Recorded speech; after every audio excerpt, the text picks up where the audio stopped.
What are you doing? The store owner snapped, yanking the silver bracelet right off her wrist. You can't let someone like her try on something that expensive. He didn't even look at the black woman standing there, just turned and scolded the salesgirl behind the counter. But the young woman stood her ground. I'm just helping a customer, sir. A customer? The store owner sneered. She's not that kind of customer.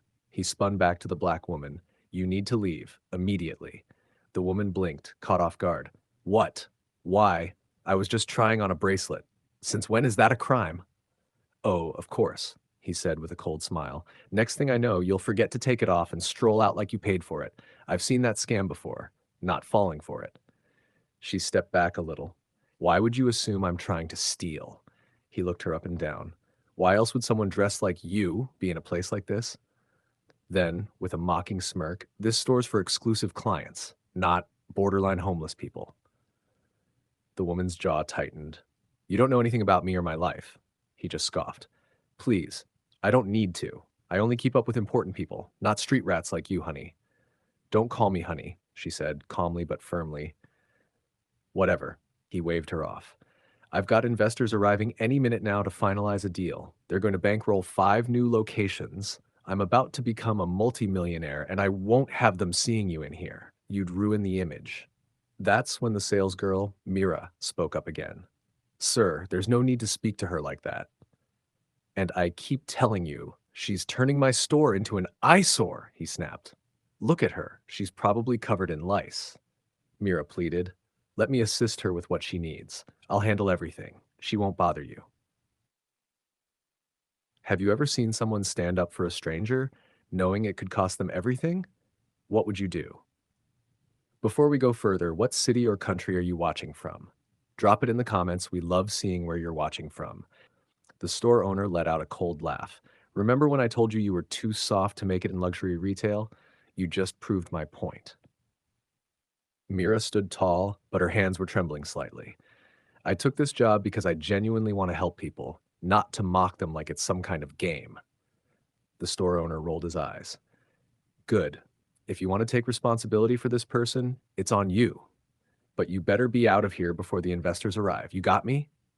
He snapped. And if she causes any trouble, I'm going to blame it on you, and I'm going to fire you. Are we clear? Mira nodded stiffly. Then she turned to the black woman with a soft smile. If you follow me, I can show you some beautiful pieces. I'm pretty sure you'll like them. The woman hesitated, still stunned by the insult, but nodded. Okay. And then she added, thanks for that back there. Not many people would stand up for a complete stranger. It's not a big deal, Mira said gently. It sounded like a big deal, the woman replied. I mean, you almost lost your job standing up for me. Why would you do that? Mira looked her in the eyes. Well, I believe in doing what's right, even when it's hard. It's one of the few ways we can truly make the world a better place. The woman smiled faintly. I just wish more people saw it that way. But the store owner, seated just a few feet away, decided he wasn't done. I'd watch your wallet, Mira. When someone like her starts buttering you up, you know she's about to pickpocket you. Mira sighed. Nobody thinks like you, sir. He scoffed. Don't be so naive. Of course they do. They're just not brave enough to admit it. Have you ever had to bite your tongue just to keep a job, or seen someone risk theirs to do the right thing? What would you have done in Mira's shoes? Mira turned back to the woman. So what exactly are you looking for? Is this for yourself or someone else? Actually, I'm looking for a gift, the woman said. For my niece. Her 15th birthday's next week. Oh, perfect. Mira smiled. Do you know if she prefers silver or gold? She wears silver a lot, the woman said. So let's go with that. That's great, Mira said. I have the perfect piece for your niece. What about this? She opened the case and gently lifted a silver bracelet, elegant, detailed, and sparkling under the lights. The woman's eyes lit up instantly. This is beautiful. It is, Mira agreed. Yeah, it's the finest piece in the entire resort. From the other side of the room, the store owner's voice cut through like a blade. Mira, why do you keep showing that off? You know she can't afford it anyway. The black woman turned her head and calmly replied, How do you know I can't afford it? He didn't hesitate. Because that bracelet costs more than your whole family makes in a month. She blinked in disbelief. That's completely out of line. I worked hard and saved up just to get my niece something meaningful. But the store owner leaned back, arms crossed, still smirking. I doubt you saved enough.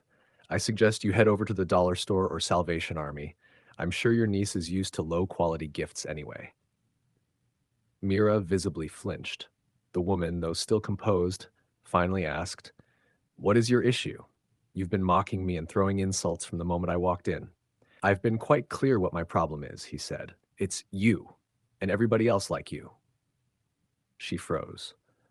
"Oh, don't give me that shocked look," he added, shaking his head. "I run a high-class establishment. Someone like you, someone with no class, doesn't belong here. I started this business to serve the elite. But people like you, you're destroying this city. You're scaring off the very customers we depend on." Have you ever stood in front of someone so bold in their hate you didn't even know how to respond? What would you do if someone said this to your face and meant it? "You're blaming all of that on me?" the woman asked. "Yes," he said, smug. "Nobody wants to stop where they see sad, pathetic people like you."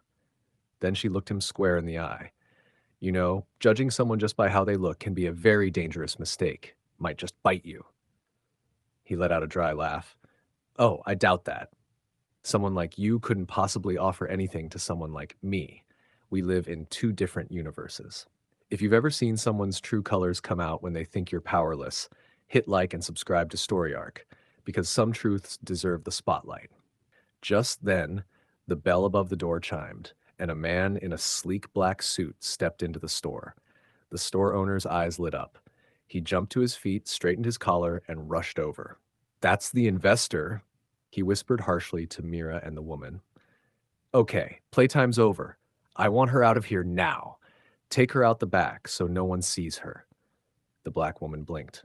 "Wait, but I want to buy this." "We don't have time for make-believe," he said through gritted teeth. "Everybody knows you can't afford that bracelet." Mira started to object. "Sir, please." But the store owner leaned in and hissed, "What did I just tell you? I wanted her out of here in 10 seconds, or I'm calling the cops." The woman's eyes widened. "The cops?" "There's no need to do that," Mira said quickly, glancing at the investor approaching from across the store. Noticing the commotion, the investor furrowed his brows. "Is everything all right over here?" The store owner spun around with a plastic smile. "Mr. Langston, so nice to see you again. I'm thrilled to finally have this deal finalized." "Yes, we are," Langston said flatly. He tried to look past the store owner, but the man subtly shifted, blocking his view. That was when the black woman calmly stepped aside and revealed herself. Langston's eyes lit up. "I didn't know you were already here," he said, approaching her with a smile. The store owner's face turned pale. "Wait, do you know her?" "Of course I do," Langston replied. "Everyone in my line of work does." "Have you ever watched someone go from smug to speechless in a single second? What would you do if the person you humiliated turned out to be your biggest opportunity?" "Good to see you again, Dahlia," Langston said warmly. The store owner's mouth fell open. "Wait, hold up. Her? How do you know her?" Langston smiled. "Dahlia runs the largest investment firm in the city. She's also the one who put this entire deal together." The store owner stammered. "No, no, that can't be. How could she? I mean, how could someone dressed like that be rich?" Dahlia looked him in the eye. "I warned you. Judging people solely based on how they look? Big mistake." Dahlia stood her ground, calm and commanding. "See, I like to dress casually and do unannounced visits to the stores I'm thinking of investing in. It gives me a real sense of how things are run." She turned slightly toward Langston, and in all my years of doing this, I've never seen anyone treat a customer or their own staff as badly as he treated me and Mira today. Langston looked between them, confused. "Did I miss something here?" Before Dahlia could speak, the store owner jumped in, desperate. "I was trying to protect my store. My brand. That's what a small business owner is supposed to do." Dahlia shut him down cold. "That is not more important than treating your customers, all your customers, with dignity and respect." He started to sweat. "I would have never treated you this way if I knew who you were. You tricked me." "No, no," Dahlia said. "You showed me who you really are." Then she looked at Langston. "I no longer think this is the right investment for us. I'll be calling your partners on my way back to the office and letting them know we're pulling out." "Have you ever watched Karma show up?" Right on time? What would you do if someone disrespected you like this and then begged for your money a minute later? No, no, wait, the store owner pleaded. Please, you can't do that. I'll lose everything. Please, I'm sorry. Dahlia didn't even flinch.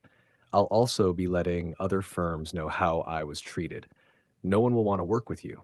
The man's face collapsed. Then, furious, he spun around to Mira. Wipe that smirk off your face. This is all your fault. Mira stepped back. My fault? That's right, he barked. You're fired. I want you out of my store. But please, sir, I need this job. Get out, he shouted. But before Mira could even gather her things, Dahlia turned to her. Don't worry, she said with a smile. I'm opening a new store. How would you like to be the manager? Mira gasped. Are you serious? Dahlia nodded. You stood up for what's right. That's the kind of leadership I need. In the corner, the store owner screamed out one last time, No! But no one was listening. If you believe character matters more than status, tap like and subscribe to Story Arc, because the people who treat others with kindness when no one's watching, they're the ones who truly win.